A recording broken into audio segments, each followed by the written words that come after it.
Cette émission vous est présentée grâce à la participation financière des caisses Desjardins du Saguenay-Saint-Laurent et du Centre de la Haute-Côte-Nord.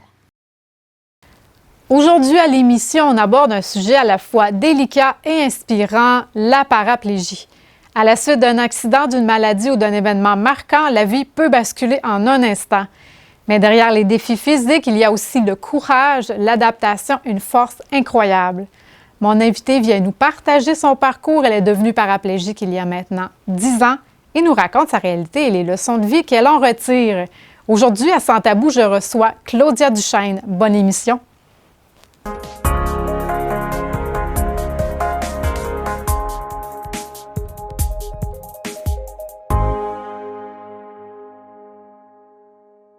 Allô Claudia, ça va bien? Oui, ça va, toi? Oui, moi aussi. Donc, merci d'être là aujourd'hui avec nous pour nous parler de ton parcours en tant que paraplégique. Oui. Donc, en commençant, on va parler de ta maladie, la maladie d'Ollier. Oui. Là, explique-nous, parce que c'est une maladie quand même rare. Je suis pas sûre que les gens à la maison savent c'est quoi, là. Bien, si les gens à la maison savent c'est quoi, écrivez-moi. Je veux tout savoir pourquoi. Dans le fond, moi, j'ai une maladie vraiment rare qui s'appelle la maladie de Ollier. Mon squelette fait des excroissances osseuses, des petites bosses d'os. J'aime dire que mon squelette, c'est un peu comme un arbre qui bourgeonne au printemps. Puis, je pense que c'est comme j'allais dire la posologie, je ne sais pas quoi le terme, là, mais c'est moins de 1 sur 100 000. OK. Je pense que c'est genre 0,001 %, là. Vraiment donc, beaucoup moins. Puis, dans le fond, quand ça nuit à ma croissance ou à mes mouvements, il ouvre ici l'os, il referme. Fait que là, tu as eu plusieurs interventions. Oui, pour ça, j'en ai eu 14 dans ma vie. Oh! Ouais. Fait que moi, dans toute ma vie, je me suis fait opérer. OK. Fait que c'est ça. Fait que là, ça a commencé à quel âge? Dans le fond, tu es née comme ça? oui, je suis née comme ça. J'ai jamais connu autre chose. Est-ce que tes parents l'ont su comme un peu plus tard ou ils savaient dès la naissance? Comment ça... Bien, dans le fond, c'est ma mère. C'est une maladie héréditaire. Fait que ma mère, vu qu'elle l'a, elle a tout de suite su. Là, les docteurs ne voulaient pas se prononcer, mais elle le savait. OK. Fait que là, dans le fond, tu as eu un diagnostic de cancer. Oui. Dans le fond, j'avais une excroissance osseuse qui était collée sur la colonne vertébrale de 16 cm, là, quand même gros. Puis elle avait le cancer dedans, fait qu'il fallait la retirer. OK. Puis là, c'est là que ça a mal tourné. Exactement. C'est là qu'il y a eu explique-nous, qu'est-ce qui s'est passé? Petite surprise de vie. Dans le fond, ben là, moi, je ne suis pas chirurgienne. Je caricaturise. Hein. Pour retirer un cancer, idéalement, tu ne touches pas au cancer. Puis fait qu'ils ont comme contourné la grosse bosse d'os, puis eux pensaient que c'était juste une excroissance osseuse étant donné la maladie. Mais oui. Puis finalement, ils ont pogné une artère, puis j'ai fait une hémorragie. Ils ont eu besoin de me transfuser 10,5 litres de sang. Ce qui est quand même beaucoup, là. Mon corps, à ce moment-là, il ne voulait plus avoir de sang. Puis c'est que, suite à ça, ma moelle épinière a décidé de cesser les communications avec mon corps. Mais là, tu as manqué mourir, dans le fond, là. Oui. Tout ça, là. OK. Oui, dans le fond, oui, je suis morte, là, tu sais. Pip, pip. OK, cliniquement. Pip, pip. D'abord, le c'est pas fait longtemps, mais oui. OK. Fait que là, quand tu t'es réveillée, comment tu te sentais? Ben, qu'est-ce qui s'est passé? Ce qui est quand même incroyable un peu dans cette histoire-là, c'est que juste avant, on a passé la fin de semaine chez la famille à mon chum et son oncle est paraplégique. Puis moi, avant, j'avais comme paniqué. J'étais sûre que j'allais tomber paraplégique. Je ne savais pas pourquoi, puis ça n'avait jamais été nommé. Tu avais ce feeling-là? Je sais pas. Okay. Ouais, j'ai une crise d'anxiété. OK. Fait que des fois, mon cerveau, il fait des crises d'anxiété, puis je suis comme, ah, t'as déjà eu raison une fois, hein, faudrait... Mais, fait que c'est ça, dans le fond. Puis là, on a passé la fin de semaine chez la famille à mon chum, dont ton oncle est paraplégique. Puis c'était pas censé être là du tout qu'on passait la fin de semaine parce que les opérations étaient à Montréal, puis on était censé arrêter à Québec, puis on n'a pas pu finalement. Fait qu'on a continué chez sa famille dans le coin de Montréal. Puis nous, on est du Saguenay, fait que vous connaissez ça. Oui. On fait la run pas d'une shot, puis là, de grosses opérations. Puis, fait que... Avec cet homme-là, on parlait, puis il parlait de sa blessure à la moelle épinière, puis il dit, dans le fond, il y a 2 cellules qui ne se régénèrent pas dans la vie. C'est soit la moelle épinière, puis soit le cerveau. Tu sais, sinon, peu importe si tu te blesses, le reste, ça va revenir entre guillemets. Fait que moi, je me faisais opérer le mercredi. Puis quand je me suis réveillée, je pensais que ça allait être le mercredi aussi, mais finalement, je me suis réveillée le vendredi. Puis ma première chose, je me suis réveillée, je ne sentais pas mes jambes, je n'étais pas capable de... J'aurais voulu avoir un genre réflexe fœtal, là. Oui. Puis il n'y a rien qui bougeait. Puis j'ai pensé à cette phrase-là tout de suite. Puis j'ai dit, oh mon Dieu, il y a deux cellules qui ne se régénèrent pas dans la vie. Le cerveau, la moelle épinière. OK, tu t'appelles Claudia, le nom de tes parents, Camille, Linda, tu vis à Saguenay, on est telle date. Tu te rappelais de tout, là, mais... j'essayais, genre, je voulais tout faire le pedigree pour être sûr que mon cerveau... Oui. Puis à partir de ce moment-là, j'ai fait tout de suite comme, oh mon Dieu, je ne sais pas ce qui est arrivé, mais si ça, c'est intact, on est, tu sais, on est in business, là. Mm-hmm. Fait que, tout ça. OK. Fait que là, ça a été quoi la suite, mettons, les semaines après cette opération-là? Bien là, c'est ça. Là, j'étais aux soins intensifs. Là, après ça, le docteur qui est venu me l'annoncer, ce qui était quand même très drôle. Ben, j'étais sur la drogue d'hôpital, donc c'était drôle sur le coup. Et c'était drôle parce que dans le fond, il est rentré. Il a juste dit, on ne sait pas ce qui s'est passé, mais tu ne remarcheras plus, puis il est reparti. Mais pas, il n'y comme ça? avait pas de période de questions. Hey! Puis là, après ça, il a croisé ma mère puis mon chum qui était avec moi déjà pour l'opération, parce que c'était quand même déjà une grosse opération, outre le fait que j'étais pas censée tomber paraplégique, là, mais tu sais, sinon, j'avais quand même... il me vissait quand même des parties de la colonne vertébrale, il remplaçait des trucs, tu sais, j'avais une greffe osseuse. C'était quand même ma plus grosse chirurgie à vie. Fait que ma mère était venue avec nous. Fait que là, il a croisé ma mère puis mon chum à la sortie de la chambre. Puis il dit, on a dit à Claudia qu'elle était paraplégique, là, mais elle est trop droguée. Je pense pas qu'elle ait compris. J'étais comme, non. T'avais compris. Elle est bonne ta drogue, mais... Pas assez pour que je comprenne pas. Ouais, fait qu'après ça, ben là, ils ont pesé sur un petit piton. Je me suis endormie. Mais j'ai toujours, tu sais, rapidement, à l'hôpital en plus, t'es pas conscient c'est quoi un peu la vie, tu sais, de si j'ai soif, je paye sur un verre d'eau, là, je paye sur le piton, il y a un verre d'eau qui apparaît, fait que j'étais juste très heureuse d'être vivante, très heureuse d'avoir tout mon cerveau, puis j'avais aucune idée c'était quoi les conséquences d'une paraplégie, là, tu sais, aussi j'ai appris... j'ai appris que finalement, c'était pas juste les jambes. Il faut que tout en dessous de ma lésion ne refonctionne pas normalement. Fait que, ça implique pipi, caca. Je sentais pas, je sens plus mon vagin, mon clitoris et tout ça. Là, mais ça, c'était pas. Le docteur n'a pas eu le temps de me le dire. Non, c'est pas les premières choses que tu dis, là. Non, c'est ça. Fait que c'est tout ça. Puis après ça, ben, quand tu sors de l'hôpital, tu vas en réadaptation. Puis à un moment donné. Puis là, comment tu as trouvé ça, ce moment-là? Très chaotique. Oui.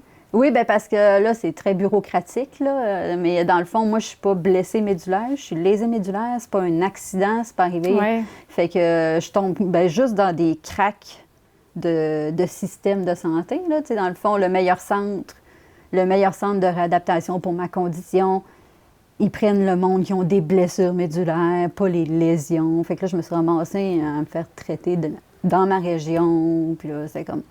par du monde qui était moins au courant. Moi, j'étais bien fâchée de ça parce que là, j'étais comme, hey, j'ai 27 ans, je commence ma vie. Tu sais, je peux avoir les meilleurs experts avec moi qui m'aident à apprendre c'est quoi le transfert et tout.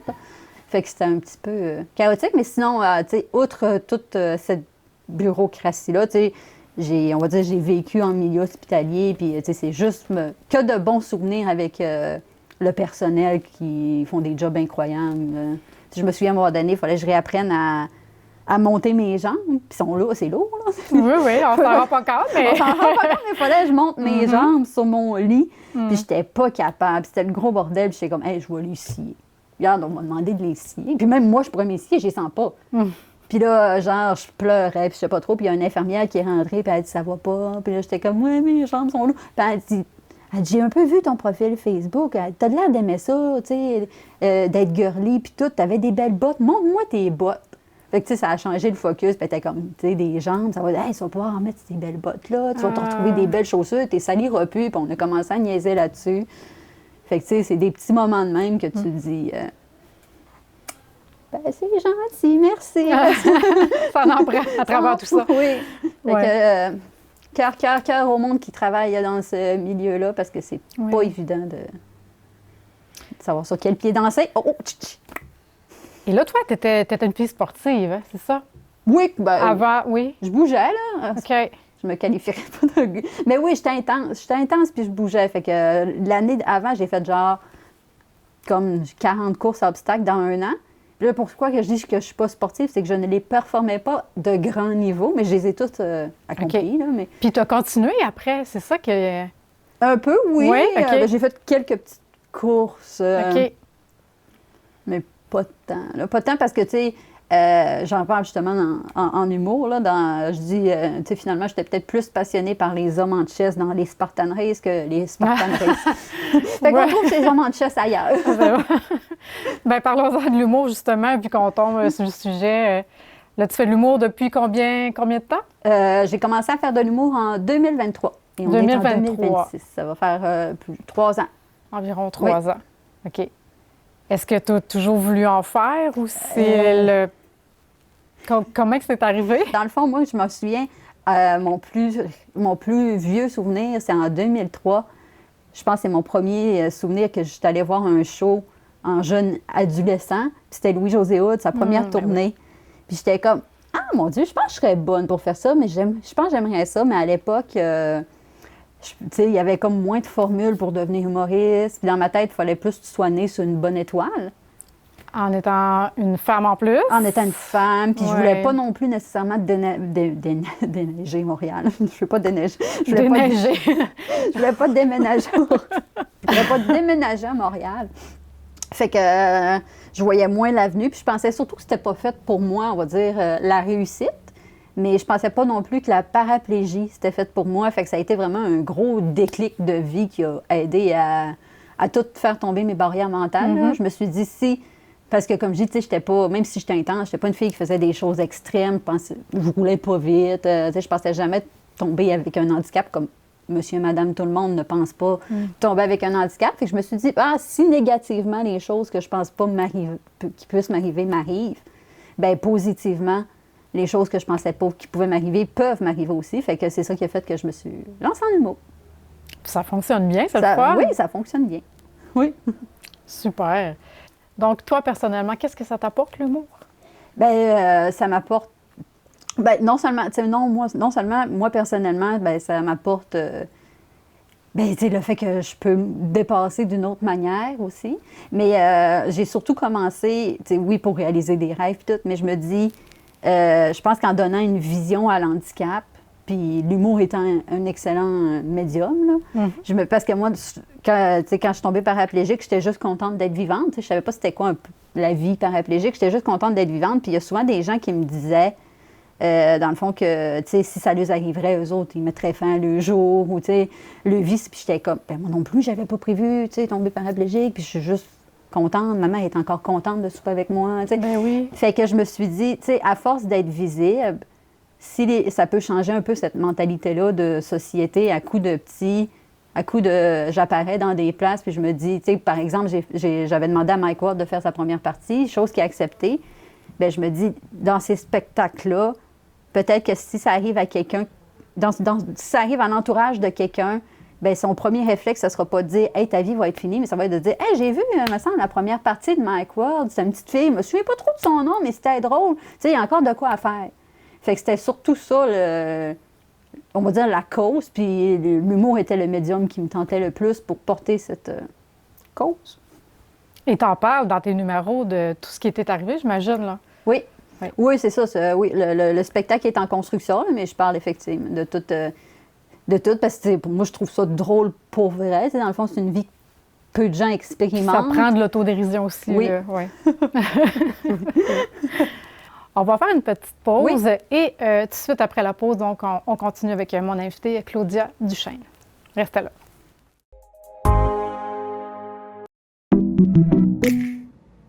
On pense qu'avoir des dettes, c'est honteux. On sent qu'on a échoué, puis on se sent seul dans cette situation-là. Savez-vous qu'en réalité, ça arrive à plus de gens qu'on pense? Perte de revenus, imprévus, manque d'informations, les raisons peuvent être très nombreuses. En parler, demander conseil, faire un budget, c'est déjà un très bon premier pas. Avoir des dettes, ça ne définit pas qui on est. Le plus important, c'est de ne pas rester seul avec ça. Parce qu'il y a toujours des solutions.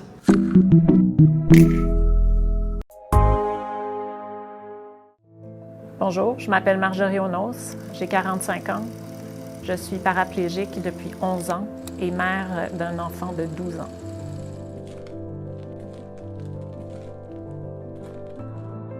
De tous les jours, dans la parentalité. On est tout le temps en train de nous juger, de nous regarder. Les piscines, les bibliothèques, les arénas sont généralement pas adaptés. Les écoles, il y en a très peu qui sont adaptées. Fait que c'est difficile de choisir l'école alors que tu peux même pas la visiter avec ton enfant. Tu peux pas aller à la rencontre de parents-professeurs si c'est pas adapté. Donc, toutes les activités, les parcs de jeux, le sable, ça fait que je suis pas accès. Alors, quand Thomas était plus petit, je pouvais pas aller jouer avec lui. Il fallait toujours que j'aille un marcheux avec moi. En ce moment, on est exclus dans les statistiques parce qu'on ne nous voit pas comme des parents potentiels. Alors, on ne nous pose jamais la question à savoir, est-ce que tu es en situation de handicap et est-ce que tu es parent? Donc, ça nous exclut, puis ça fait qu'on n'a pas les chiffres et on ne peut pas donc justifier le besoin de services ou le besoin d'adaptation à l'intérieur de nos lois et de nos politiques. On compte malheureusement parmi les groupes les plus touchés par la pauvreté et l'exclusion sociale. Malgré tout, on essaye de prendre notre place dans une société où la performance et la vitesse prédominent. Mais on n'est ni des victimes, ni des êtres d'exception, mais des citoyennes à part entière. Une grossesse sur 8, en ce moment, qui serait d'une femme qui est en situation de handicap. Puis là, si on parle en plus de ça des pères qui sont en situation de handicap, bien là, forget it, on n'a pas d'informations. L'inclusion, c'est important pour toutes les familles, pour nous les parents, mais surtout pour nos enfants. Donc, toujours avec mon invitée, Claudia Duchesne. Donc, Claudia, tu sembles assez forte dans tout ça. Tu sembles quand même, pas bien le prendre, mais où est-ce que tu vas puiser toute cette force-là, justement, cette résilience-là? Puis oui, on peut quand même dire que je le prends bien. Là. Ouais. Je pense que oui. Dans le fond, j'aime dire que toute ma vie, je pense que j'ai ramassé des outils mentaux pour tomber paraplégique. J'avais pas le physique de l'emploi, mais j'avais la tête pour, fait que c'était quand même une bonne chose. Déjà, en ayant vécu avec une différence toute ma vie, fait que je me suis fait opérer souvent, fait que déjà, on va dire, j'ai un peu grandi en marge. Puis aussi, moi, ma mère est infirmière en psychiatrie, fait qu'elle avait beaucoup de... j'ai grandi avec beaucoup d'outils, là. De conseils. De conseils. Okay. Je me souviens, à un moment donné, quand j'étais jeune, j'étais fâchée après, puis elle m'avait dit de quoi de genre, en dessous de la colère, là, c'est de la tristesse. Prends le temps de vivre ta colère, mais viens me parler de ta tristesse. Fait que j'ai grandi toute ma vie avec ce genre de conseils-là. Qui t'a rendu déjà forte. Oui, c'est ça. Fait que je pense. Puis aussi, je m'en souviens quand c'était arrivé, j'avais du monde qui m'avait dit, on dirait qu'aussi, ton parcours de course à obstacles, tu as passé 2 ans avant à franchir des obstacles, puis à avoir.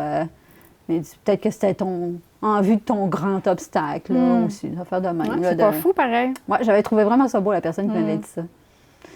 Et là, au quotidien, ça ressemble à quoi?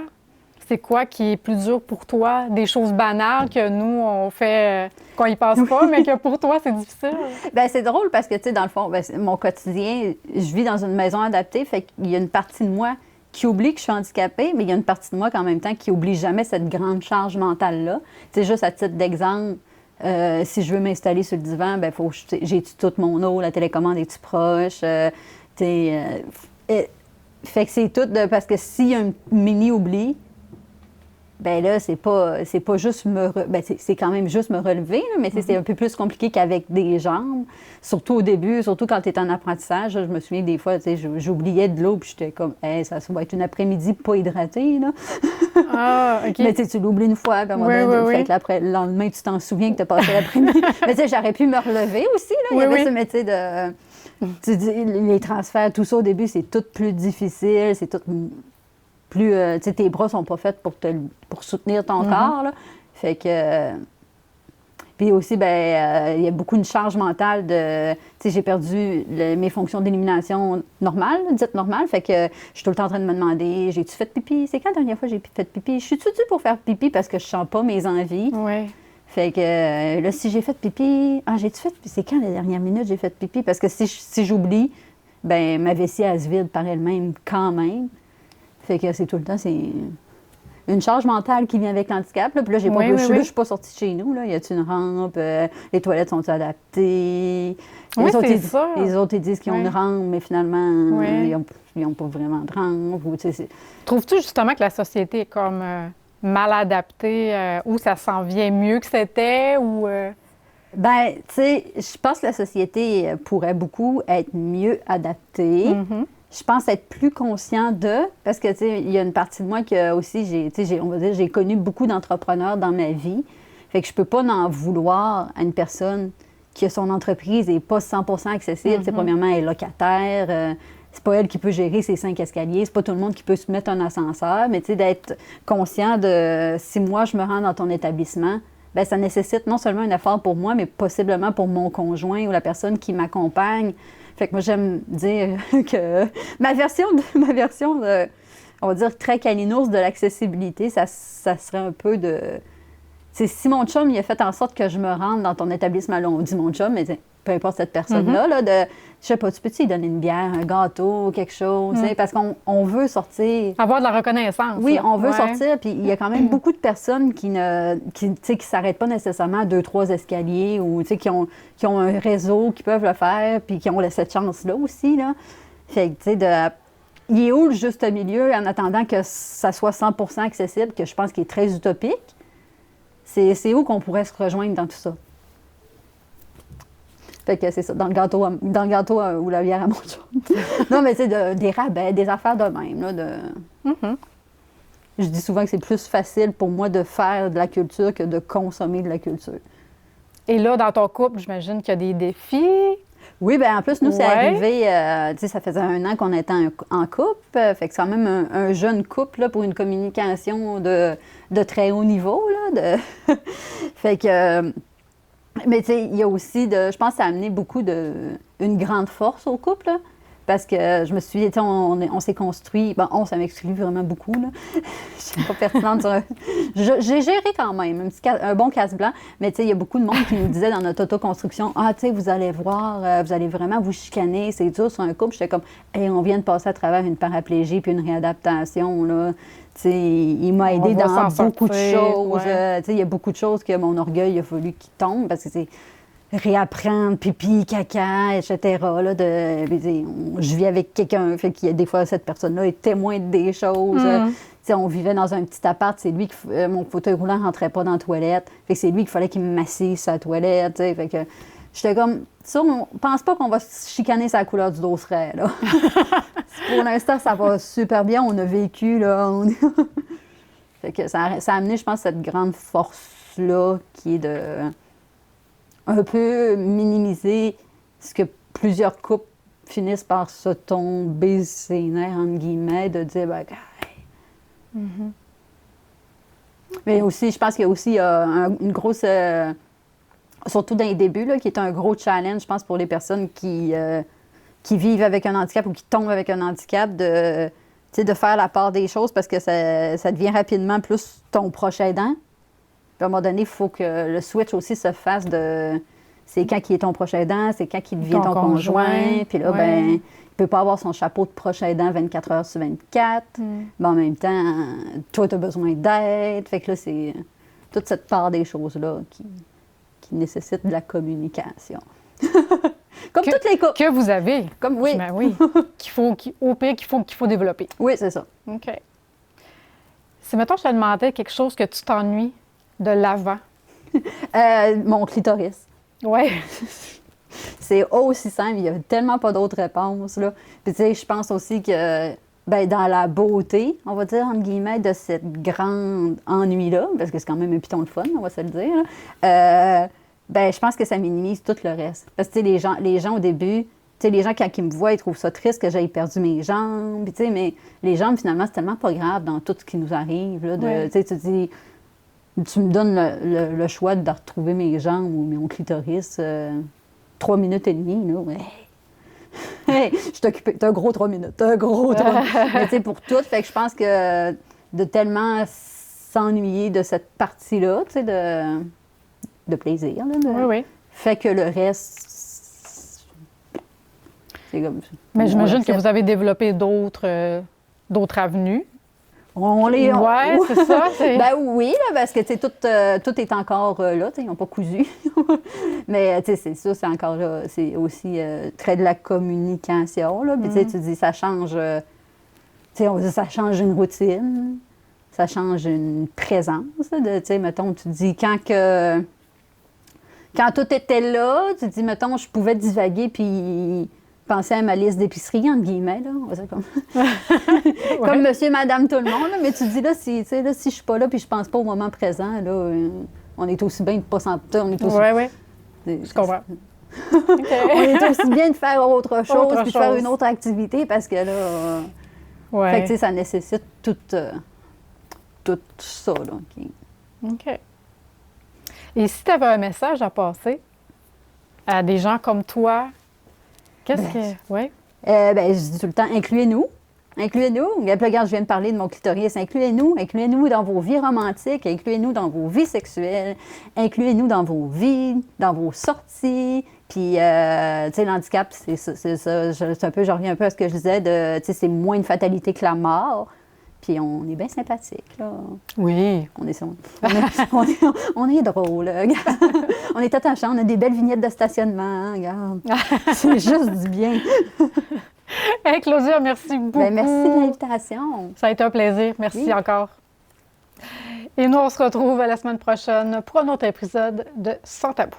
Bye.